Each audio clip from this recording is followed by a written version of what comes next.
You know what transcends time and space? Me when I black out. It's time for CJ and DJ's Movie Power Hour.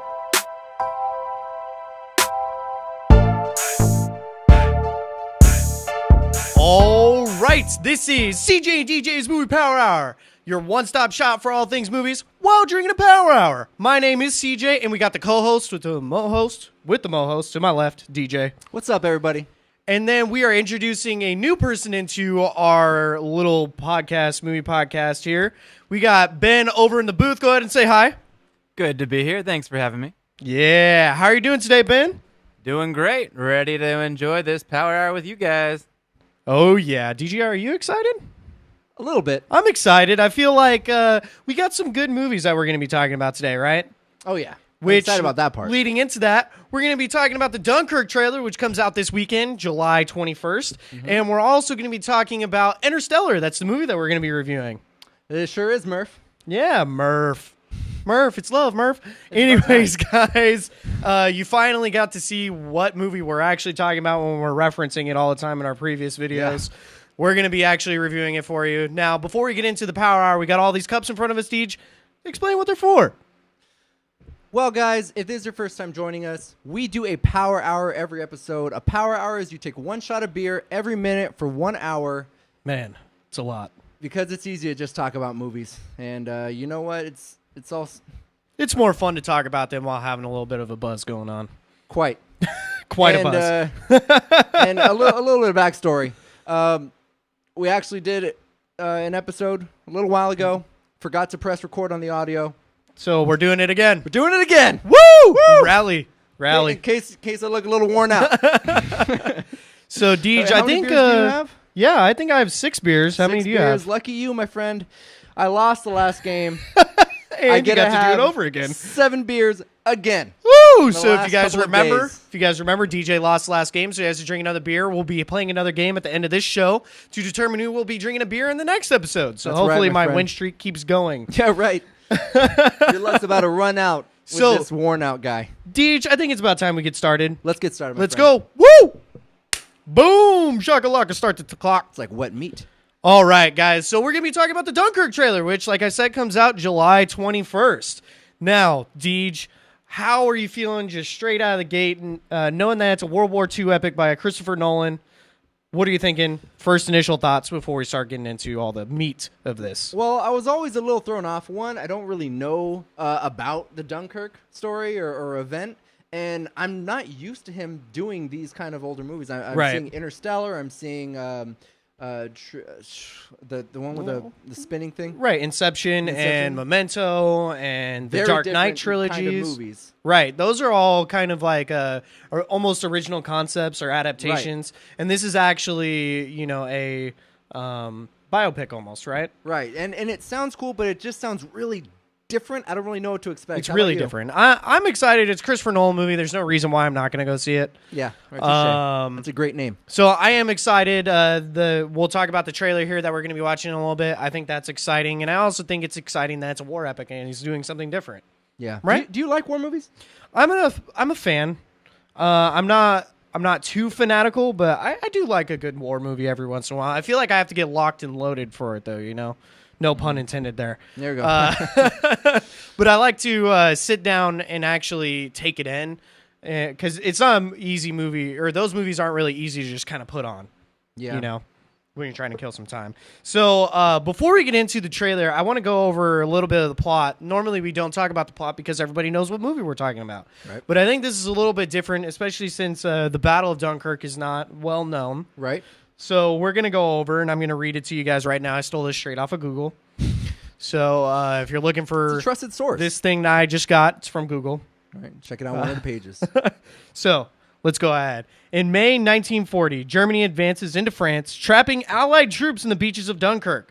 Under air, ground cover from British and French forces, troops were slowly and methodically evacuated from the beach using every serviceable naval and civilian vessel that could be found. At the end of this heroic mission, 330,000 French, British, Belgian, and Dutch soldiers were safely evacuated. Jesus Christ. So there we go. It's about getting these people off of the beaches of Dunkirk, away from All right, the Nazi forces. That seems like a pretty badass story to make a movie from. I'm wondering what Christopher Nolan's going to do, but honestly, I know what happens at the end, so I'm wondering if that's going to be spoiling at all. Yeah, no, I think, you know, you can always do like a representation in these movies when, you know, even though you know what's happening, you can still watch a good movie even though you know what's happening in there. Right. So I think that's what's going to be happening with a lot of it. Now, before we get into the trailer here, just listing off a couple of people that are in this movie. We got Tom Hardy, one of my favorite actors right now, Probably acting. one of Nolan's favorite actors, too. Yeah, he uses them a lot. In fact, Christopher Nolan uses a lot of the same actors. I notice it's a different leading man pretty much every time, except for the trilogy for Dark Knight, but different leading man, which I think is kind of interesting. We got Tom Hardy, though.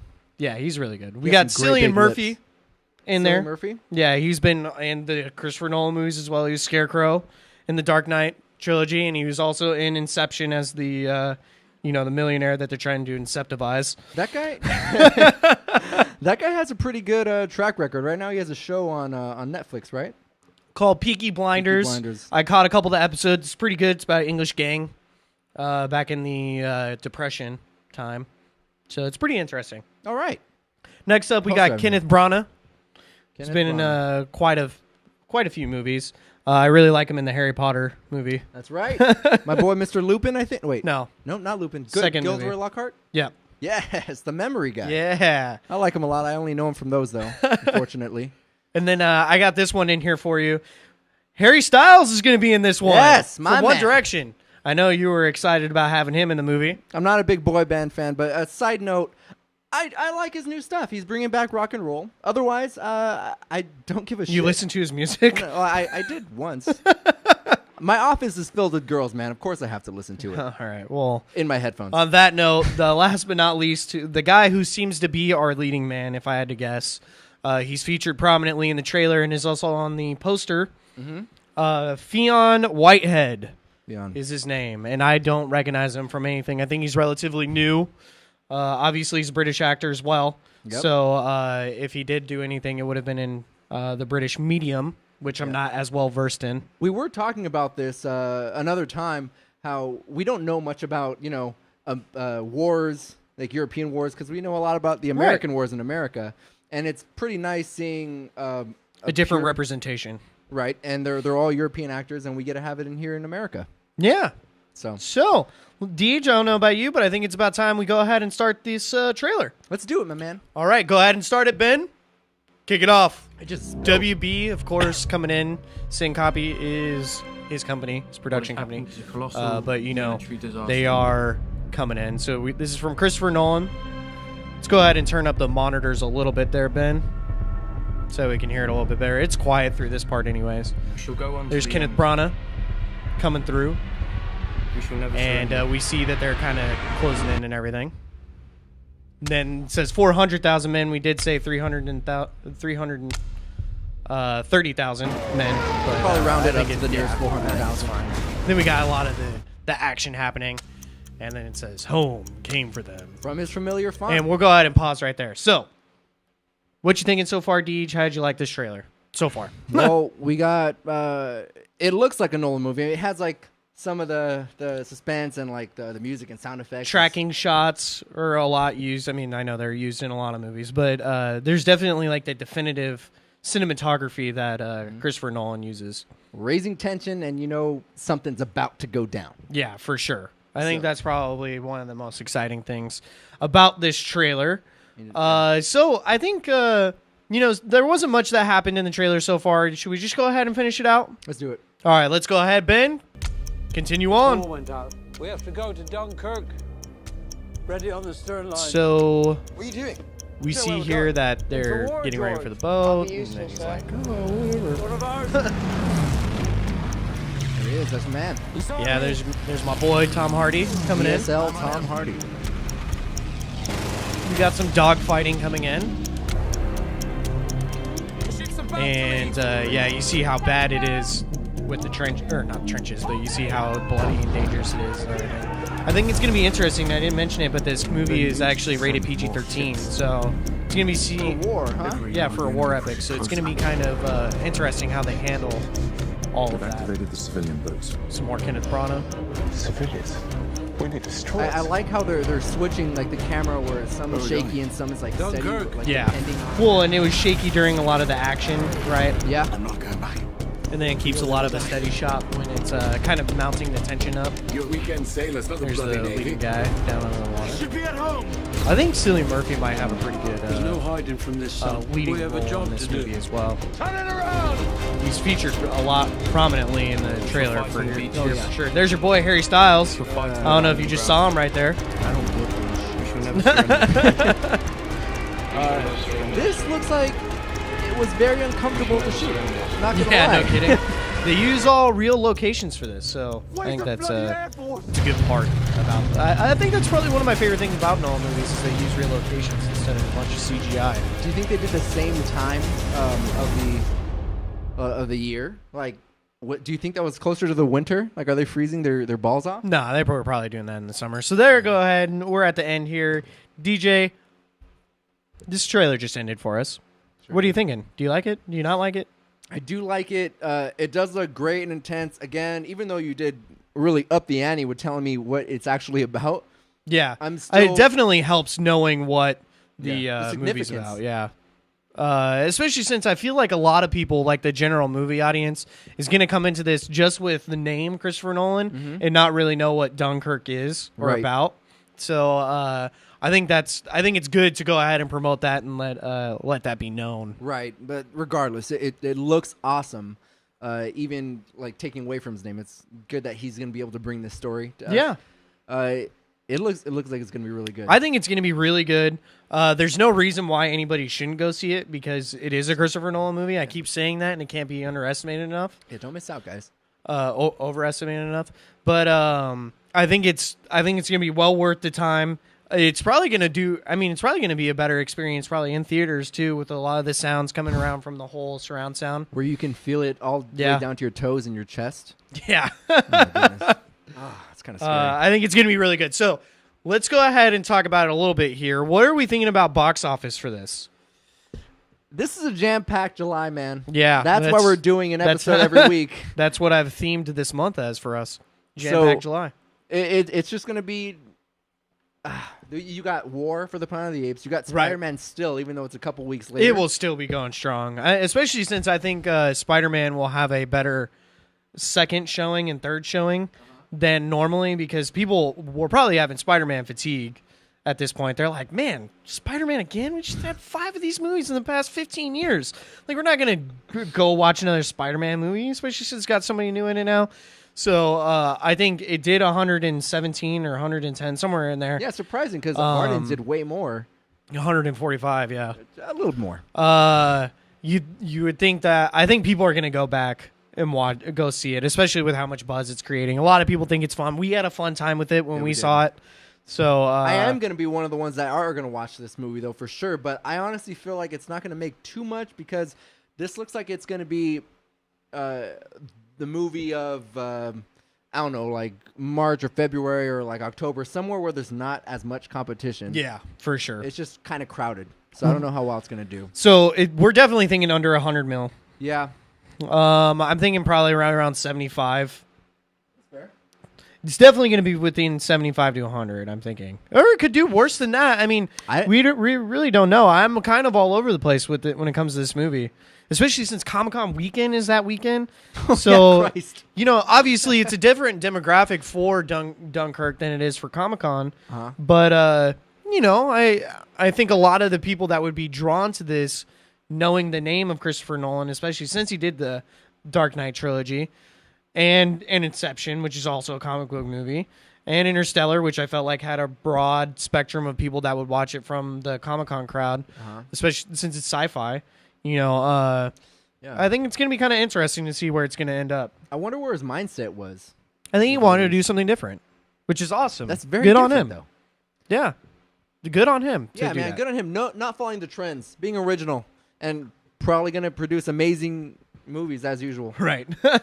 All right. So, Deej, let's go ahead. I think we're done talking about this here. I just want to give a little bit of the trivia about this movie that we love so much. It's my favorite part of the show. All right, guys. So, by tradition, Christopher Nolan used real naval destroyers instead of CGI for the sea battle sequences in this film. He also used a cardboard cutout props of soldiers and military vehicles placed in the far background of shots to create the illusion of a large army. At one point, there are 62 ships during filming. All right, I love it good. that they use cardboard cutouts. What if they just like put them super close and just moved them around like this? They're paying some people $8 an hour just shaking it. Intern, £8. get over there. Get over there and start shaking the cardboard, making it look realistic. Do I get paid for this? You're in a Nolan movie, man. Suck it up. Suck it up. Now go get me a coffee, stupid. No, that's pretty funny. Have you seen behind the scenes of Matrix Revolutions? No, I haven't. They had a bunch of people with Smith masks. Oh, yeah. And then I think they copied them side to side. I don't know. That's interesting, funny. though. The cardboard cutouts, that's pretty funny. Next up here on my list of trivia of 3 that I have, this is the first Christopher Nolan movie to be based on historical events. All of his other movies have been either original scripts, remakes, novels/short stories, or comic book adaptations. Right. That's what makes it so interesting. Right. I mean, it's already been written. I mean, the events already happened. It's not like he can make it up. So Yeah, he's just cashing it in at this point. I think this, you know what I would say about this, though, and I'll talk about it after this last trivia point here that I'm going to talk. So I'm going to go ahead and do that trivia, and then I'll talk about this movie. All right. Last but not least, this is director Christopher Nolan's first movie since Insomnia not to have Michael Caine in it. Michael Caine. Your cocaine, huh? Michael Caine. That's interesting. It makes sense. I just don't know why you gotta stray away from it. I know he's still useful for a ton of things. Yeah, he's still good and going and everything like that. He's just in Interstellar that we were talking about, and Inception. You know, he had to afford some cardboard cutouts. I'm pretty sure the budget couldn't really afford Michael Caine. So while we're wasting these next 30 seconds, I'm just going to go ahead and throw this at you, Deej. You probably won't have enough time to react. Throw it, man. Okay, so Christopher Nolan's doing all these original things, and he's doing Dunkirk, which is very different for what he normally does. Now, if this movie's not that good, and in my opinion, Interstellar was interesting, but not nearly as good as the Inception and Dark Knight trilogy, is this his last chance to be like, all right, I better make this hit out of the park, or else I have to start doing studio movies for that they want me to do? Ooh. I don't know. Go ahead and pause it about right him there, and being I'll let his you last finish. Chance. I don't know if about being his last chance. That is interesting to say. I don't know. I think this is so ballsy that he is going to say, F you. But I'm just saying, like, if it tanks, do we keep giving him do whatever you want still? Or does he have to start picking and choosing what he wants to do?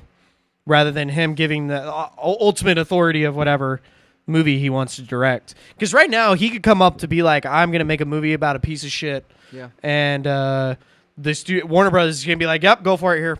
Yeah. This is a purely European movie, and we're going to be able to see it here pretty big in America because the Nolan name is slapped on it.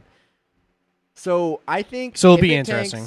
It would be interesting. I don't think he would want to, but he's going to get offered a shit ton of money to do a movie. It's like, dude, we're bringing you The Thing by Christopher Nolan. So they're going to probably pay him a ton. So on that note, Deej, let's go ahead and close this segment here. So let's go ahead and cheers here. Let's do it. All right, so you guys know this is our first pee break that we're going to be having. We're doing a power hour. We got to take a break sometime. So Ben over there in the booth is going to be talking about maybe his favorite movie, or I don't actually know what he's going to be talking about. It's going to be a little bit of an interesting scenario that we have going. So Ben, I'm going to go ahead and let you take it from here. Great. All right. First time on the show. Good to be here. Favorite movie.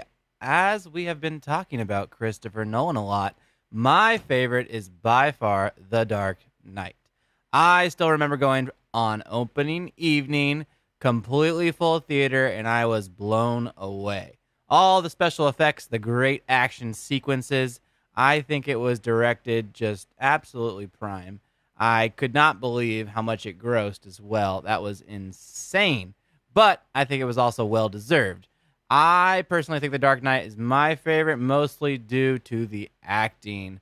Every scene that was shot was done really well, and I think that the director did a great job of figuring out when and where to place specific actors, as well as the scene selections. All right, back to the two. Awesome. Thank you there, Ben. Appreciate it. Thank you. So that was Ben's favorite movie. It was The Dark Knight, right? Correct. That is a good choice to choose. I would say that's probably a lot of people's favorite movie. Maybe. It's definitely in the top 5 of movies for me. I don't know about you, Deej. It doesn't ring a bell. Well, anyways, guys, we're heading into our second segment here, which is we're going to be reviewing Interstellar for you, all of y'all. Yeah, we are. So, with that being said, let's go ahead and start the clock here. Start the clock, man. Start the clock. Woo! Damn. All right. And then before we actually get into the rundown of our review and everything like that, DJ is going to run down his poster. That's so right, let's guys. go ahead and DJ, take it from here. That's right. Thank you. So this week's poster is of Interstellar, of course, and the direction I wanted to go with was a little bit more like a book cover, a little bit ominous, but it is showing all the, not characteristics, all the parts to really the movie. So what we have is we're from the cornfield, surrounded by the corn on either side, and we are looking at the farm. And behind the farm, we have the dust cloud, the best part of this new futuristic world. Right. The best part. It gives you all this lung disease and all that shit. And what we're going to be explaining, you guys have seen it. You better have.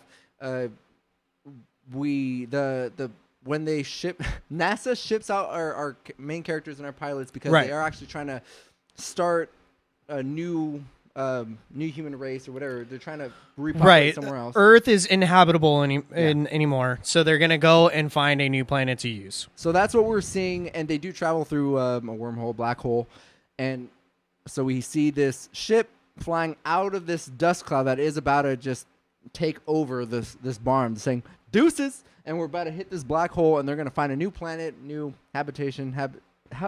Words are hard. Habitat. Habitat. So All right. So that's what we have, and I know it sort of looks like a moon, but I try to make it a little more realistic. You can see the reflection of the green because Right. it's a little reflective. But anyway, let me know what you guys think, and you can see this on our Facebook And Instagram. And Twitter, And actually. Twitter. Yes, All man. 3 of them that we got. So you guys can check that out on Movie Brewhouse Productions on Facebook and Instagram, and Movie Brewhouse on Twitter. Check it out, like, share, subscribe, do all that good stuff for us. That's right. So that way we can keep providing this awesome content to you. That's what I'm talking about. So, Deej, let's go ahead. I'm going to give a brief plot summary like I normally do for the movie in case you haven't seen it. I don't know why you'd be watching a spoiler review and not know the movie. That's just but silly. I don't care. We're going to go ahead and go through. So, brief plot summary right now, and I like to write it kind of like a suspenseful, Turn up the intensity. turn up the intensity. Bring All it to right, me, man. Here we go. In Earth's future, the planet has been hit hard by the second Dust Bowl scenario, slowly killing the vegetation, crops, and in turn, humanity. Seeking a way to save the human race from its ultimate demise, NASA works on a way of taking the population to a new home through interstellar travel. There you go. There's the title. There you go. That's it. That's it. Needing some experience for this trek through the galaxy and universe, NASA enlists the help of former pilot Cooper, and we are taken on an adventure with him and a team of researchers through a wormhole to a new galaxy of 3 different planets to find the perfect home for humankind. Dude, There we go. Bravo. See how I did the slight tone change No, that halfway was, through? That was like a comic relief that was Yeah. tastefully added in. So there you guys go. You know what the movie's about. We're going to be talking about it a little bit more and about the ending and everything like that right now. So, Deej, review time. We both kind of had similar opinions about this movie. We did. I definitely think it's overrated. I think it didn't quite stick the landing, at least for everybody. But when it comes to main characters, we do have McConaughey, we do have Michael Caine, we do have Catwoman, but hands down, And my Hathaway. favorite character. Anne Hathaway is what you're talking about. You mean the princess? Yes. From The Princess Diaries. Princess of there you go. But my favorite character. You're losing me. Yeah, my favorite character has got to be the score. It really took over for the first half of it, It was the best part out of this movie. for sure. I think it was the best part out of this movie. I mean, the actors did well, I thought. But the score was the best part for sure. Yeah, for sure. I mean, we were talking about this. You said that you might thought it started a little bit slow. I did kind of like how slow it started, but the music towards the beginning when it was quote unquote slow, I really felt like it just made it more intense, more enjoyable. I think it was on purpose that it was slow. Oh, shit, don't get me my wrong. face.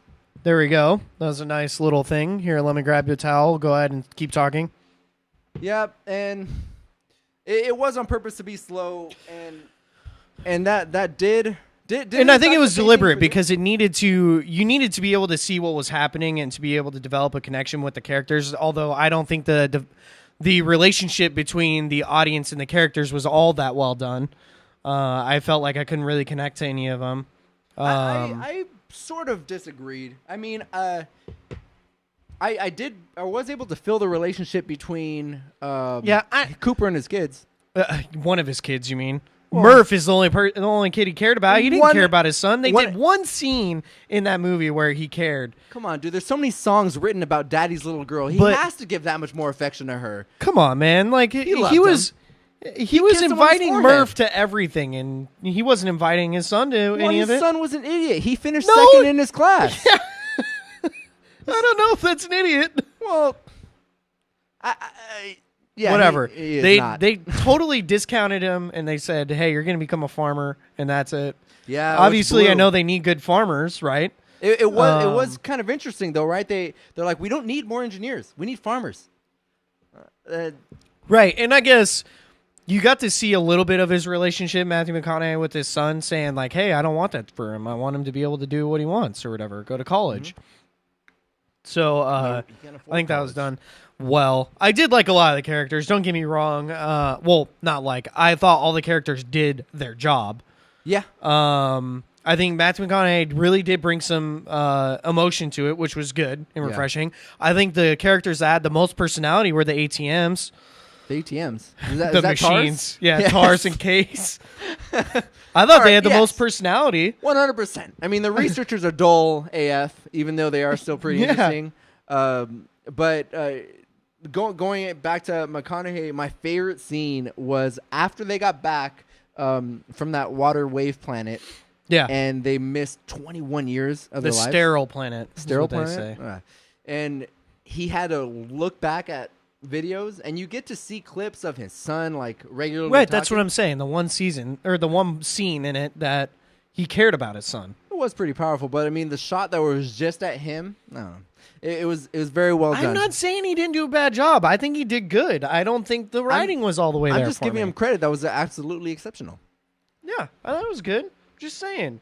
Let me go ahead and jump in here a little bit. Besides the characters, I thought technically this movie was really well made. For sure. It was beautiful, expertly shot, garners the oohs and ahs that you get during the movie. Like some of the concepts that he's working with were really like abstract, you know, and I think it's hard to be able to explain that. And I thought he explained it very well for the average moviegoer.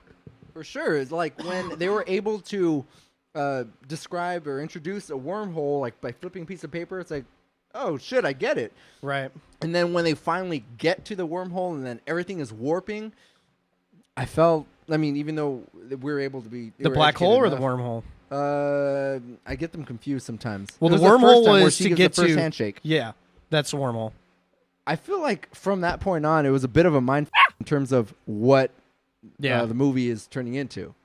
In a good way. That, yeah. Like, because you're introduced to relativity. That's where I think the writing really did its job, is because it explained it for you. Like, you didn't have to spend a lot of time trying to figure out, you know, like, and try to really decipher what it's really saying. Like, it did. I thought it did its job for what it was talking about. It's fine. So altogether, it was acting, storytelling, music, everything came together, and yes, for the first 2/3. Yeah, and you know, the subcontext of humanity and how we can't understand everything and the physical limitations that we have as humans and the emotions that bind us, you know, the whole love thing that they're doing, I thought was really well done and easy to understand. And that's the viewer standpoint. That's what I can't emphasize enough. We do understand that this movie is trying to communicate the power of love and how it transcends. Well, through and I space understand dimensions. physics. Like, it's not like I was going to be an engineer at one point. So were you. Dude, me too. So I went with art instead. we understand how it goes. I just think that some of the concepts are a little weird. But now let's go ahead and get into some of the things that we didn't like here. Obviously, I talked about how I felt like the characters were not as relatable as they should have been. Did you think his son? Did you not like his character? Or you just didn't like how they showed the relationship between the two? I thought son was fine. He was more used as a kind of like not necessarily like it is kind of like a plot device. He was a device. He was not a character.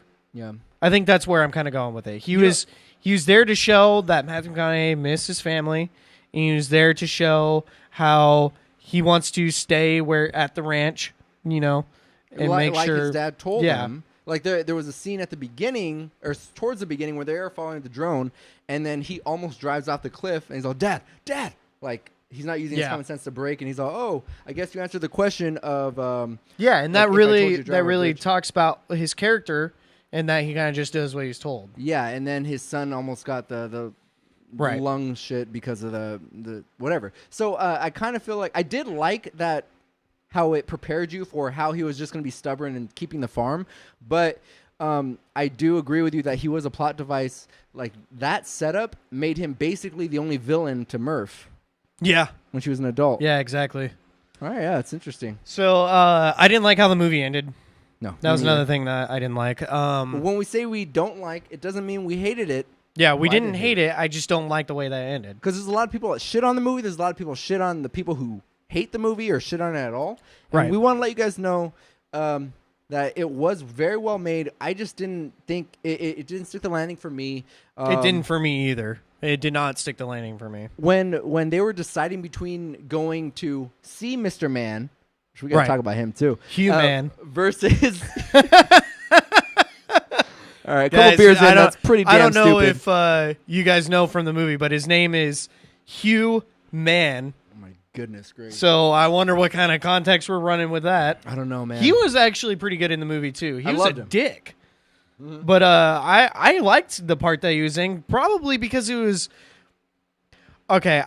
This may be being a little bit kind of like an average movie person, but even I think having him as kind of like a villain helps bring the plot forward more, rather than space or crops being the villain. That was the reason for it. It sounds like you're dumbing it down, but it's not. I'm I not agree trying with you. to. No, yeah, I agree. But it was with a you. nice change of pace, I think, is what I'm looking for, because It's it good really pace to kind it. of like amped up the context of what they were in. I wonder how ridiculously, Especially since he was lying the whole time. Yeah, I wonder how ridiculously metaphorical they were trying to do, because he's all, you know what, I have to save myself, this and this and that. He ends up killing himself, and he keeps talking about humans' like instinct humanity. of survival. I did like that scene, even though it was a little. Well, yeah, forced. his whole metaphor was how humans will do anything to survive. Yeah, so I think that's what they were trying to go with it. It was really cool, but I didn't like the last scene where he's back home with his daughter. It's been 80 years, I think, something like that, 80, 90, whatever. I'm surprised I'm able to grab this back after a couple beers in. But what I was trying to say going into that is how we didn't like that was because it goes back to that scene when they're deciding to go to see Mr. Man, or they're deciding to go to this other planet, and she's all, well, we should go to this planet, even though Mr. Man has a bunch Is of... it Edmonds? Edmonds, yeah. Is that it? Edmonton's. Okay, I whatever. forgot it. We've already been 3 beers in. Yeah, so they're like, well, tell us the real reason you want to go there. And it's like, well, and then it's I like love him. And then that's where... you guys, what if this and this and this? And it looked at her kind of like, yeah, we're going to... I don't know. And I think part of the reason why I didn't like this is because I'm one of the heartless people that I know. I'm not like very emotional or anything. Bullshit, dude. You beat me in the romantic comedy. I'm just saying, like, to me, like, using love as like the source of being able to transcend space and time and stuff like that. It's just okay. Yeah, I get where it's going, but I understand bullshit. Yeah, bullshit. The way they looked at her is kind of like how we felt about this third act. Yeah. The other thing that I want to kind of bring up here real quick is I love that love. I kind of feel like this movie was a little bit pretentious. What do you mean by that? I feel like Nolan was kind of like, hey, look what I can do, and look at how smart I am. Which is hard. I mean, it's hard to view this movie and not think of how abstract it is and everything like that. And I think having it too abstract will make you start thinking like that as the viewer. And about how, like, oh my God, look at how smart this is, you know, and stuff like that. And then you start really thinking about it, and you're like, wow, this is kind of pretentious. He's kind of shoving it in my face how smart he is, you know. And I don't really necessarily feel too much like that. I feel like just a tiny bit, like, too pretentious. Like, it makes sense because it did. You're telling a story. That's the first thing that you should be doing. Yeah, it is. Not the second or third thing. Yeah, I mean, the whole movie, not going to lie, I felt about this with, dude, how come today I'm forgetting this movie, Inception? Mm-hmm. It's a little bit like Inception where it's kind of like a holy shit the entire time. But I do agree with you that this did, this was like Inception's more than like abstract idea times two, times three. Yeah. You know? No, yeah, for sure. So, Deej, I don't know. Overall, personally, you know, I thought it was okay. I liked it. It was more interesting than I enjoyed it, right? Which doesn't, it sounds weird when you say it, but at the same rate, like, you can find something interesting and just not think it's all that much enjoyable. Like, it's interesting to think about, but I'm not going to spend a ton of time thinking about it. Or, in this case, spend a ton of time watching this movie over and over again. Like, there's not an enjoyment factor, I feel like. Yeah, I feel like this is more of a once in a while. But it is expertly done. Yeah, incredibly. Once in a while type of movie. But when I watched it the second time, because I've only seen this twice. You said you watched it 3 times? Three times. The first time I fell asleep. Me too. I was tired. Yeah, well, I'm pretty sure I was hungover, and I woke up. I slept for like an hour and a half of the movie, and I come back, and he's in the bookcase. And I'm like, what the fuck just happened? You know what? You're 30 minutes after the first what the fuck's happened. So, but for me, I was watching. Yeah, I missed the first that first part. So yeah, and it was just, this is an amazing movie. The score, all this shit. It's like, whoa, this is incredible. It's so well done that it's hard to shit on. And then I got a disconnect. That's why we're saying a disconnect, not where I'm saying it fell flat. Yeah, we just didn't think. I didn't think it was the best movie. It's not the best movie he's ever made. No. It's not even the second best movie. All 3 Batmans are. Well, but I'm just saying, like, it's not even the second best movie that he's made. He was dealing with some really abstract ideas, which I give him credit. He did portray it to the viewer as something that was accessible to us, because not everybody can think in those kind of terms. But at the same rate, it just didn't hit all the notes for me that I would have liked a Christopher Nolan movie to hit. Yeah. And maybe I'm putting Christopher Nolan too high up on the pedestal, you know? I don't think you're doing that. I think you're just not mindlessly saying that he's amazing no matter what he does. I don't think we're being too hard on him. I just am like, oh, I didn't quite enjoy it. Doesn't mean he's shitty. He's great. I can't wait. Let's go ahead and give this movie a rating, shall we? All right. Do you want me to go ahead and do it? This is our new rating. We're using our new rating system.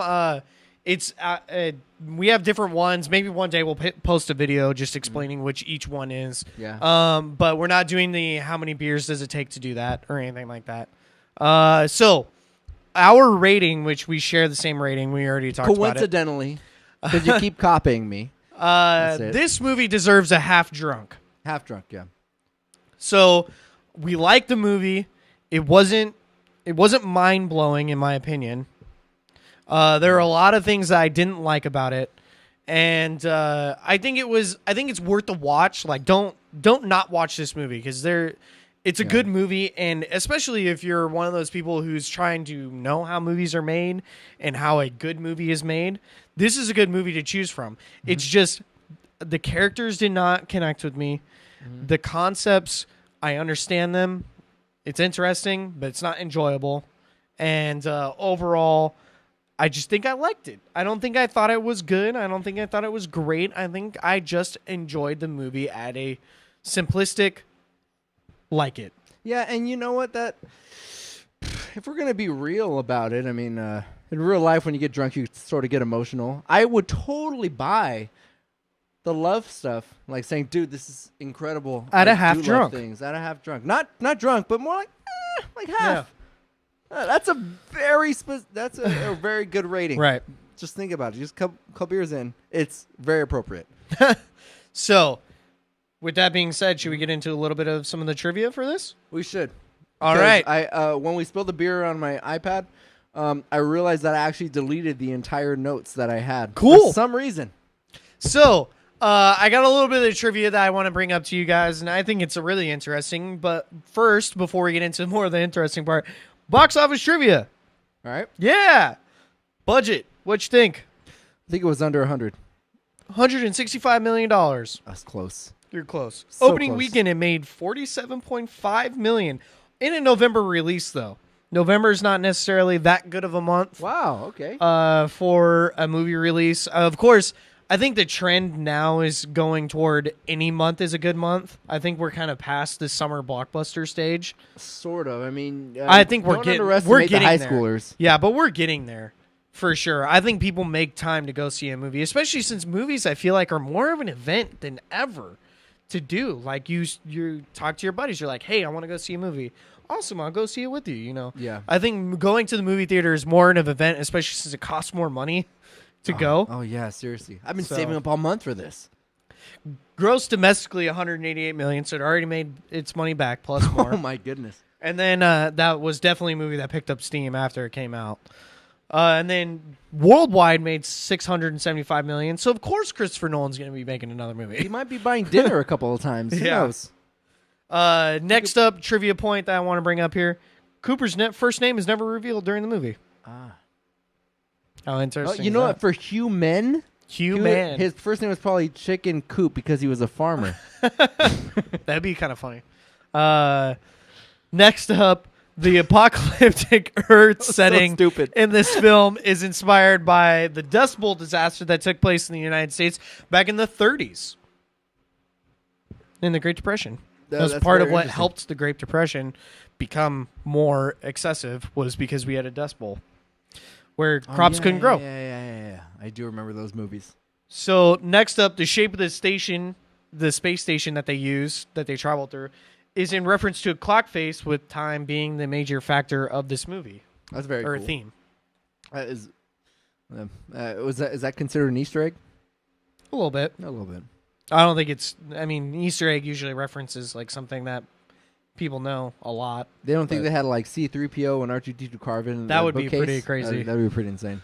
Last but not least, the It's very my first Star Wars line of the reference. movie, spoken by Coop's daughter Murph, is as follows: "I thought you were a ghost." She means she heard him moving around and thought her ghost was making a noise. Later in the movie, Cooper leaves and says to Murph, "Once you're a parent, you're the ghost of your children's future."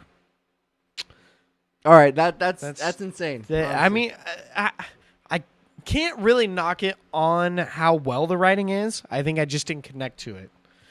So, Still, I mean, what he sneaks into his movies. I mean, Yeah. I'm a smart guy. I've gotten a ton of B minuses, but he makes me feel really dumb. speaking of dumb. Oh shit! All right. No, I'm just kidding. Let's go ahead and get into our third segment. We're running out of time, so I'm pushing this thing a little bit further. Criminy, I forgot. So speaking of dumb, what's your favorite Christopher Nolan movie, DJ? Well, joke's on you. I was lying like 15 minutes ago. My favorite Christopher Nolan movie is The Dark Knight. Batman versus the Joker versus Two-Face with the Scarecrow mentioned at the very beginning. Right, and I think obviously that was Heath Ledger's best performance that he's ever put on. Oh, dude. Yeah, R.I.P. I'll agree. R.I.P. I mean, Huh? 10 Things I Hate About You is probably second. It was but yes. good, but it wasn't. 10 Things I Hate About You, is a Shakespeare adaptation. Are you serious? Yeah, I'm serious. Dude, I mentioned that trying to be a dick. I did. didn't know you knew that. I did a lot of Shakespeare. I was a Shakespeare nerd for a little bit. You look Anyways, like one. No, but I really did like that movie. It's probably his best movie that he's made, but best as in shot, written, and accessible. yeah. Um, And honestly, like, he is given this sacred material: Batman, the Joker, and Two-Face. These are some of the most iconic comic book and dealt with it characters. absolutely well. Yeah, he made these characters. Well, you can argue that the characters made them differently also, but he was able to transform them into something sort of new and fresh. And I think one thing that makes The Dark Knight so accessible is that it's so grounded. Yeah. Like, it's not like we're dealing with supernatural or crazy Thanos science. isn't doing shit right now. Yeah, cosmic shit, crazy science shit. Like, it's so accessible. It all looks real. And it's crazy. Credit to the writing for the Joker. You know, he is just legitimately crazy. Like, that's how his character is, and he expertly did it, because that is how the Joker is in the comics. He is this insane person that you can never figure out, and that's how Heath Ledger did it in his movie. Yeah. So I think that was amazing how it was done. And jumping on the Joker and my favorite character from Interstellar, Hans Zimmer's score is also in Dark Knight, right? Or am I tripping out? Right, correct. His theme song is just like one note, Right. like just raising in volume. And oh my gosh, It was a really good movie. I don't think It's- that's my favorite movie though. it's Transition. It's extremely It's extremely technical, but also Did simple. you just tell me in a second? In a second. You know what? Hey, this is a great time for a transition. You think this isn't your favorite movie? Bring it on. What's your favorite movie? Seamless, like my All right, shirt. my favorite movie, Dark Knight, is definitely in my top 5. But you know what's in my top 3? Oh shit! What? Inception. Never heard of it. Inception is my favorite movie, and I think it's because it's more original than The Dark Knight, in the sense that we've seen so many adaptations of Batman that you get introduced to Inception and you're like, holy fuck, this movie is a mind twister, and it's got lots of action in it, and it's so well done, and I feel like I like a lot of the characters. Of course, I would say that Ellen Page's performance is a little bland. Dude, especially that's pretty homophobic. JGL is an exposition machine. Yes, that's but for sure. I think this was his first introduction into abstract ideas, I felt like. And I felt like it was so well done. It keeps me gripped, and it is absolutely in my top 3. You know, best movies I've ever It's seen. incredible. Honestly, I do love Batman more because it hits home for me because I love Batman so much, and I usually like shudder. I'm like, don't you dare try to copy Batman, but it was so well done. But for Inception, the only issue with it that I can think of is that you usually have to set aside 2 hours to watch a movie, but with Inception, it's like, fuck. Now I need to set aside another 2 hours because I want to watch it again immediately. Oh, yeah. Because you're kind of tripping out and you want to watch it again. I think it's hard to I don't think it's hard to understand, but I think you don't grasp it all the way through. Yeah, it's right almost away. a required rewatch. I thought Leo was great in it. I Didn't get an Oscar though, so I really like Tom Hardy in that. I felt like that was more of him just kind of doing him oh yeah. in that movie. I like the science guy that was in it. I thought Bill he was Nye? nice. No. I forget what his name is. I thought he was a nice like comedic relief and stuff like that. But I just, man, I really like Ken Watanabe is really good in it. Yes, Let Them Fight from Well, Godzilla. that's not the same movie. It's the same guy, but not the same that's- movie. Okay. My bad. I thought it was really well done. And I just love Inception. It hits me home. I saw it in theaters, and I was like, oh, my God, this is the best movie I've ever seen. You know what? Fair, my man. I love that movie too. Although it's not the best movie I've ever seen, but it's definitely my top 3. Shaun of the Dead's your best. No, but I love Shaun of the Dead. Hey. I love Shaun of the Dead a lot. Lego movie? You know what gets a real honorable mention as far as mine are concerned is Your mind. Memento gets an honorable mention. I really like Memento, and you have no idea what's going on until about probably even 2/3 of the way in, where you can be like, "Oh my God, this movie's playing backwards."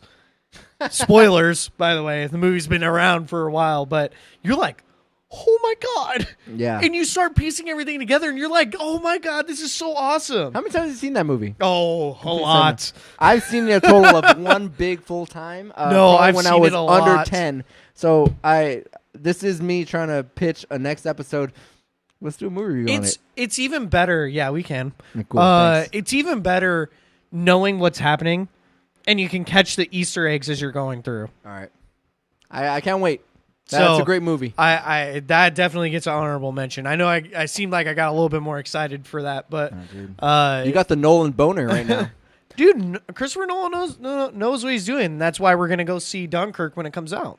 Yeah, sure. Right? Dude, this whole episode got this table like right under it, a DJ-sized dent. So anyway, Deej, we're wasting these next 20 seconds before we go into the pee break wrap with the Matman 100. Matman 100. There you go. We're missing it. Does that sound right like now. him? I'm too short. Guys, as you may have remembered, DJ will hit the stop when it stop or when we finish. But am I super behind? No, one more. As you guys may have remembered, Matman 100 is still doing the raps for us. He just won't be here presently doing he passed the engineering. away recently.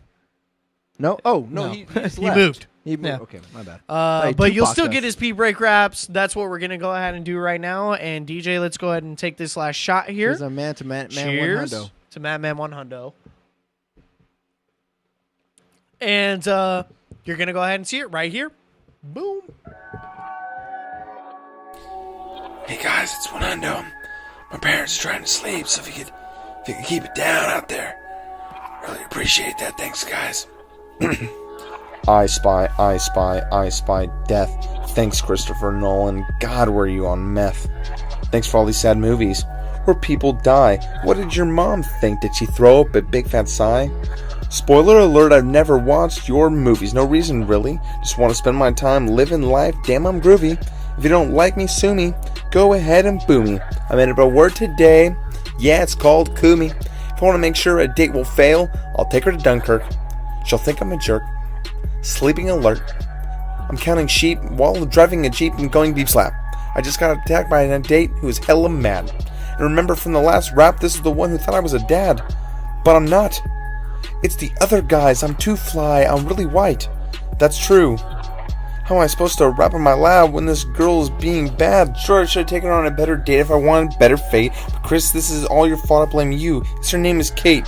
Oh shit. No, it's not. It's Kathy. Maybe that's why she was really sassy. Wait, it's Cassie? I really give up at this point.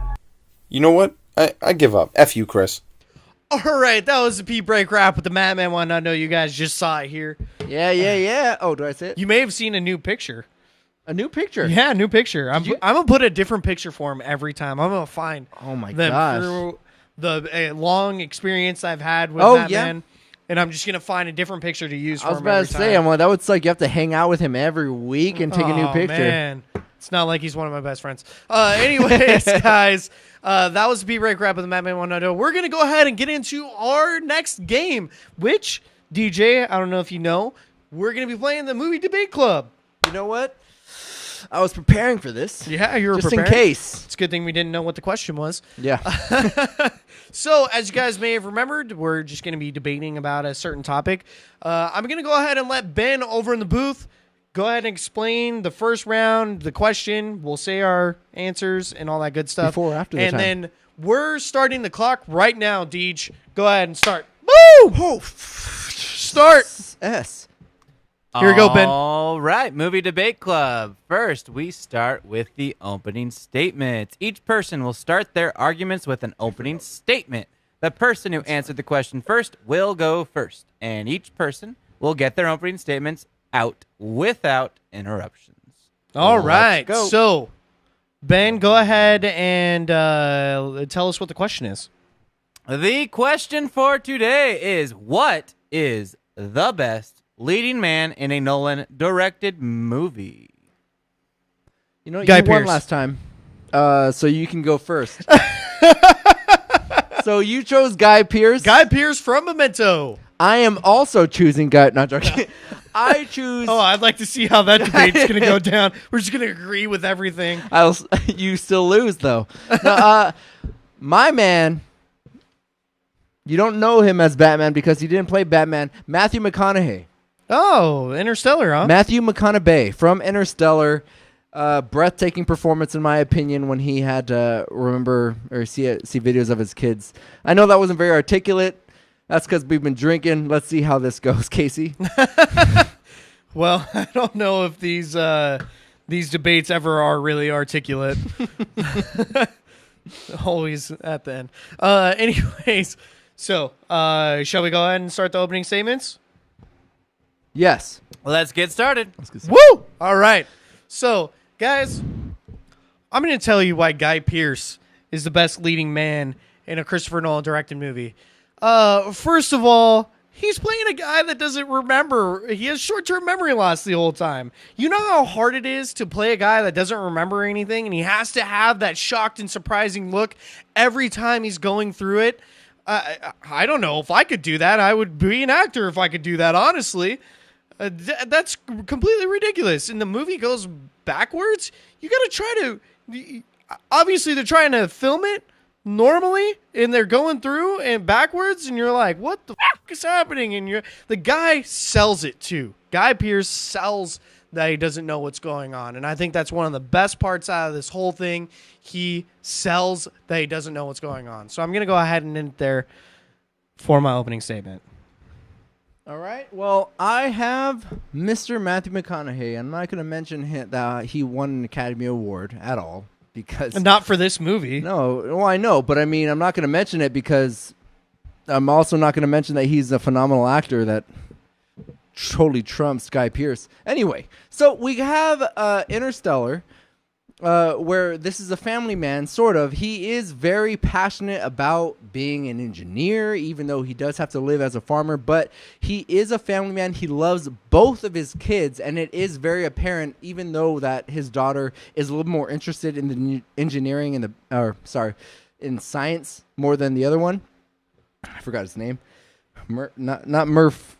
Murpher. You talking about the son? The son? Tom. I think it was Tom. Are you serious, dude? That's pretty impressive. All right, anyway, so he loves both of his kids, but he is also the most skilled pilot and, honestly, the hope for humanity. And we are on a journey with him. He is basically the most important person on the planet, weighing that pressure, also abandoning his kids, basically, because his wife died. I don't know if you knew that. But... His wife died, and he has to balance being the most important person on the planet and being a family man. What that really goes into in the nitty-gritty is he basically has to sacrifice his time with his kids and being able to be a leader.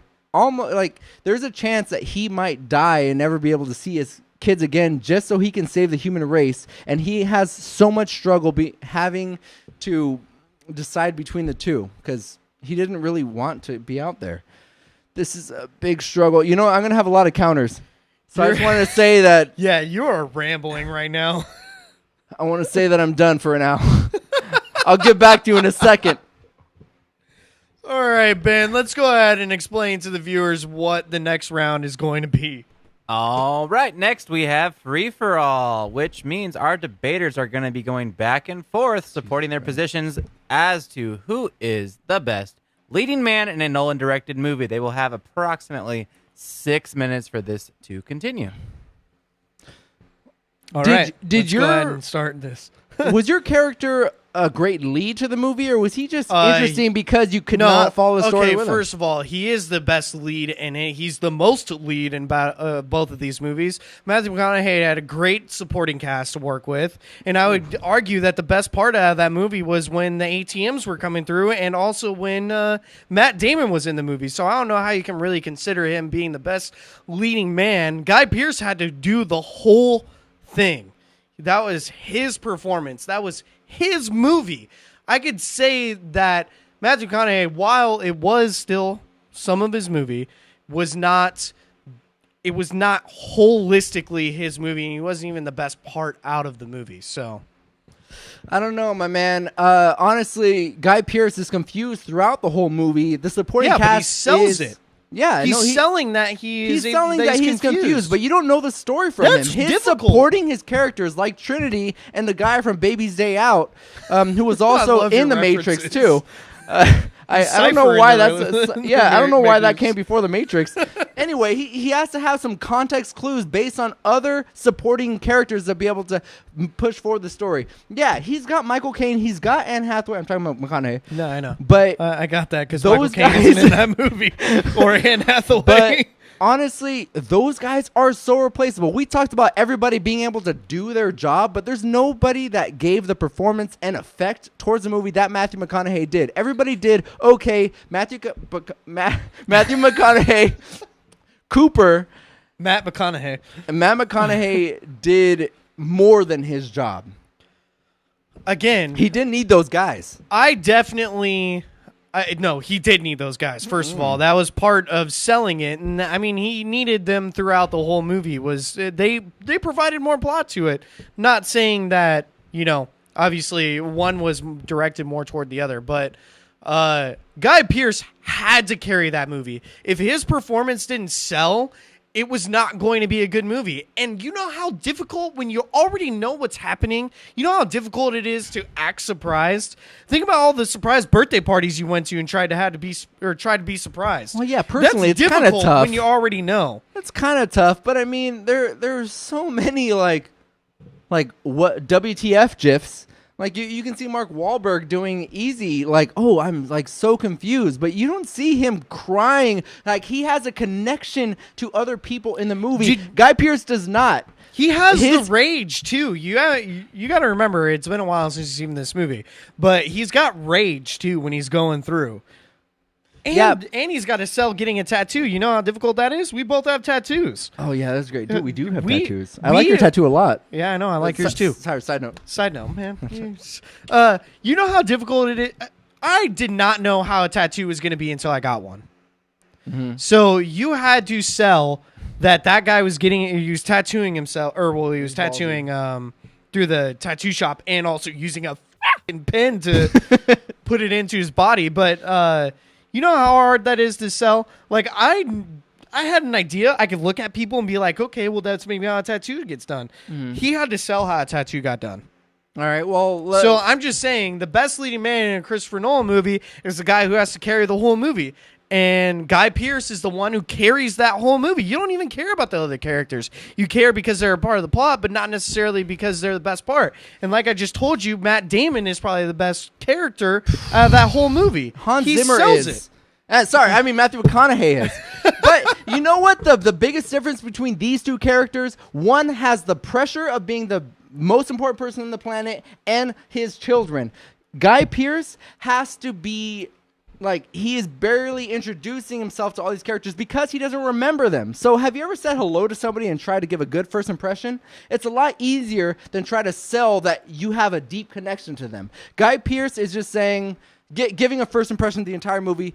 McConaughey, he has to develop the pressure that is put on him and the relationship that he has with his kids. Yeah, but and his wife that isn't even in the movie. We were talking about much more difficult. Okay. First of all, the wife barely even gets mentioned. You don't really have to do anything for that. You did not cry. You're lying right now. So right, that was a lie. I'm sorry. The other side of it is that we were talking about it during the review. You only see the relationship with Murph. He doesn't give a shit about anybody else in that movie. Oh, he gave a shit to his son, for sure. No, he didn't. He barely did. It was one scene that he did. And that was the only time he got any kind of emotional context for that person. Whereas Guy Pearce has to sell every scene that he does not know what's going on. He has to sell every scene with a relationship that is nearly and he's trying to figure out what's happening. He's trying to figure out something new. Let's get going to the closing statements. This will begin with CJ going first. I just want to say, Ben, real quick, that was a good stopping point. Yeah, good. We need to keep these videos short. Anyways, all right, heading into our closing statements right now. All right. I think one of the hardest things that you can do as an actor, just being somebody who is able to fake emotions, as a good portion of my life because I'm a sociopath, I think being surprised, keeping the context of not knowing what's going on or having any clue, I feel like is something that is harder to sell than in an emotional context with another human being. I feel like I could. This sounds really bad. I feel like I could fake an emotional context with someone like I do with my co-host here. That I can make chemistry up. Chemistry is easy. Chemistry, you just got to make sure you're talking the right things and making sure that you are able to keep things moving along. Being surprised is the hardest part, and that whole movie of Memento would fall apart if Guy Pearce wasn't able to pull that off. So I'm going to go ahead and end it right there. That's where my closing statement ends. DJ, take it away. To counter the being surprised is the most hardest part. Honestly, when it comes to facial expressions, you have to raise your eyebrows or crunch your eyebrows, like, or, something confusing. But when you have to sell that you are disconnected to something, it's kind of easy. It's kind of natural. When you have to sell that you have a deep connection to something that is barely introduced, that is so difficult. And being able to feel the same passion that the main character feels is really tough. I've seen tons of movies where I'm like, dude, I don't get the significance of this person. But McConaughey was able to sell that, wow, I do care about the future of the earth. I do care about the future of the children. Honestly, if I was in his situation, I would be extremely confused. Or not confused. Torn between what I would be able to do. If I was in Guy Pearce's situation where I didn't know what the hell was going on, I didn't need him to act it because you don't know these people. They're not really introduced. You didn't need to relate to this character to not know what's going on. For Matthew McConaughey, he was able to sell you something that you weren't wanting to buy. For Guy Pearce, he was just leaving you confused because you were confused. Did that make sense? All right. That didn't make sense, did it? All right, Ben, let's go ahead. That was the end of our movie debate club. Go ahead, give a little bit of context about how you get to your decision, and then let us know what your decision is. Oh, right. Well, let's definitely go with the individual that had a cohesive argument. We had one of our co-hosts really get carried away and lose their train of thought on multiple occasions. It was very hard to follow. This leads me to judge the winner for today's movie debate club, CJ. Woo! Just won that shit. How much did you pay Ben? Tell me. I didn't pay him. Tell anything, me here. man. I didn't pay Ben him probably anything. has a Corvette now. Oh man, He could probably afford four Taco Bell tacos. I'm not gonna lie. There was one point that you brought up during the I can't remember what it is, but during the free Me neither. free for all argument where I was like, oh god, I don't know why I'm gonna counter that. Seriously, You know, that's the fun of the Power Hour, man. I feel like both of us could give some really hefty jabs, but we're just missing on all occasions. it's a hefty jab that's just missing the entire point. You know what? Hey, the point is, No, but did you just grab my arm like that? the point is, God knows I won. So let's just take that home to Well, the bank. You know what, guys? barely It doesn't won really 'cause you matter paid when it our comes to engineer. the Power Hour because Ben made the decision there. Yes, my win streak keeps going. All right, so we got about 25 seconds left in the Power Hour. Edging me out, my man. Edging you out. Well, you know I'm 3-0 in Jam-Packed July right now. I do not know what you're talking about. All I know is I've never gotten bronze. That's, I guess, true. That is totally true. We can agree on that. Who do you guys think who won? Yeah, this let us know in the debate? comments. Let us know who won. Obviously, I won that one, but Barely. You know, give some DJ some love so that way he knows that he may have won. Also. You know what? Give me some love on the debates. Talk shit about my poster. It can balance out. And if you hated this, share it twice. Like it twice. Share it twice. Create a new account. Like and share. Let us know what you guys thought. We'll respond to everything. We'll have a communication. Should we take this last shot before I do the plugs or what? Let's do it, man. I'm kind of done drinking. All right, here we go. This is our last shot of the Power Hour. All right, so guys, my name's CJ. We got the co-host of the Mo-host DJ to my left, the loser. What's up? We got Ben over there in the engineering booth handling shit down. Go ahead and say something. Thanks for having me. Great first time to be here. Of course, man. We'll have to have you on again sometime. So, guys, make sure to like and subscribe our videos. If you want to see more awesome content like this, well, you got to like and subscribe or else we're not going to do it anymore, right? Well, we still might. Yeah. I mean, we just won't do it quite as hard. Half chub. We want to keep giving you guys the best content that we can, and liking and subscribing helps us out. It gives us more motivation to be able to do it. So, with that being said, go ahead and like this video, subscribe to it, and like our Facebook and Instagram accounts, right? Mm-hmm. Or follow us, I guess. We are producing a lot more frequently, and it's going to be some great content, honestly. Yeah, so at Movie Brewhouse Productions for Facebook, at Movie Brewhouse Productions for Instagram. Follow us on Twitter, too. We tweet out random shit all the time. Follow us on there, at Movie Brewhouse, guys. I love all of you. Please keep watching our videos. It's awesome, great. We love doing them for you guys. This is so much fun. I love doing them. I don't know about you. I love it. But, I mean, this week has been pretty f***ed up, dude. Drinking way too much.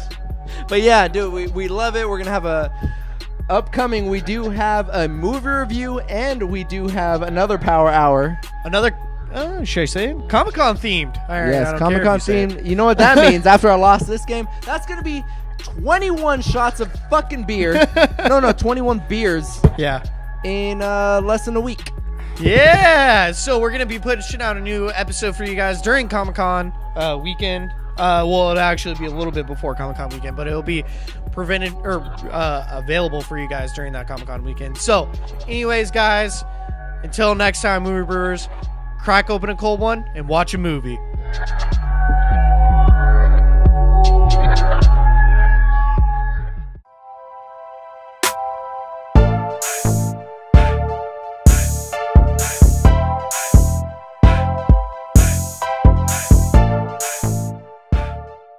Hey everyone, did you like that video? Well, click here to watch more.